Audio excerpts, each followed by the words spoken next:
രാവിലെ ഫ്രണ്ട്സിന്റെ വിളി വന്നപ്പോ മുന്നും പിന്നും നോക്കിയിട്ടാ അനിയാട്ടാ ഞാൻ പോയിട്ട് വരാന്ന് പറഞ്ഞിട്ട് എത്തിപ്പെട്ടത് പയ്യന്നൂർ സൂര്യ സിൽക്സിലാണ്. ആടി സെയിൽ നടക്കുന്നുണ്ട് അത്രേ. ഞാൻ ഇത്തരം കാര്യങ്ങളിൽ കൂടുതൽ ജാഗ്രത പുലർത്താത്ത ആളായതുകൊണ്ടും കൂടെയുള്ളവർ ഇത്തരം കാര്യങ്ങളിൽ നല്ല ജാഗ്രത ഉള്ളവരായതുകൊണ്ടും ഞാൻ അവരുടെ കൂടെ കണ്ട ജീൻസിനെല്ലാം വെറും 200 രൂപ മാത്രമേ വരുന്നുള്ളൂ. ഒന്ന് രണ്ടെണ്ണം ഞാൻ വെച്ച് നോക്കിയിട്ട് ഇതേ കളറ് എനിക്ക് ഇല്ലത് കൊണ്ടും അവിടെ ഇല്ല തൊട്ട് എനിക്ക് പാകാവാത്തത് കൊണ്ടും ഞാനൊന്നും. പിന്നെ ബെഡ്ഷീറ്റിനെല്ലാം സിംഗിളിനായാലും ഡബിളിനായാലും പകുതി പൈസ മാത്രമേ വരുന്നുള്ളൂ. പിന്നെ മഴക്കാലത്തെല്ലാം നല്ല മൂടി പറിച്ച് കിടക്കാൻ പറ്റിയ നല്ല കമ്പിളി പതിപ്പെല്ലാം 300 സംതിങ് മാത്രമേ വരുന്നുള്ളൂ കേട്ടാ.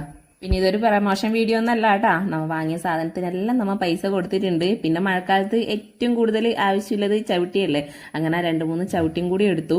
ഈ റെഡ് കളർ കണ്ടിട്ട് ഞാനിതാ എന്റെ ഡ്രസ്സിന് മാച്ചായ ചവിട്ടി കിട്ടിയിട്ടുണ്ട് എന്ന് പറഞ്ഞു. പക്ഷെ അതിന്റെ ചൊപ്പ ഇങ്ങനെ അടന്നു വരുന്നോണ്ട് അത് എടുത്തിട്ട് നോർമൽ ചവിട്ടി 3 പേരും 2 വീതം എടുത്തിട്ട് പിന്നെ നമ്മൾ നേരെ പോയത് നമ്മളെ മെയിൻ സ്പോട്ടിലേക്കാണ് കേട്ടാ. ഫുഡടി ചേസിങ്ങിന്റെ ക്ഷീണം തീർക്കാൻ വേണ്ടിയിട്ട് ഒരു ഗ്ലാസ് വെള്ളം അങ്ങ് കുടിക്കുമ്പോഴത്തേനും നല്ല ചൂട് ബിരിയാണി മുമ്പിൽ. വീഡിയോ അപ്ലോഡ് ആവുന്ന ദിവസം മിക്കവാറും അതിക്കുട്ടനും ലോകൂട്ടനും എന്റെ കഴുത്തിന് പിടിക്കാൻ ചാൻസ് ഉണ്ട്. അവരെ കൂട്ടാണ്ട് ബിരിയാണി തിന്നതിന്റെ ക്ഷീണം മാറാൻ വേണ്ടിയിട്ട് കുറച്ചു നേരം അയിലയില നടന്നതിന് ശേഷം വന്ന ബസ്സിൽ തന്നെ തിരിച്ചു കയറി നാട് പിടിച്ചു.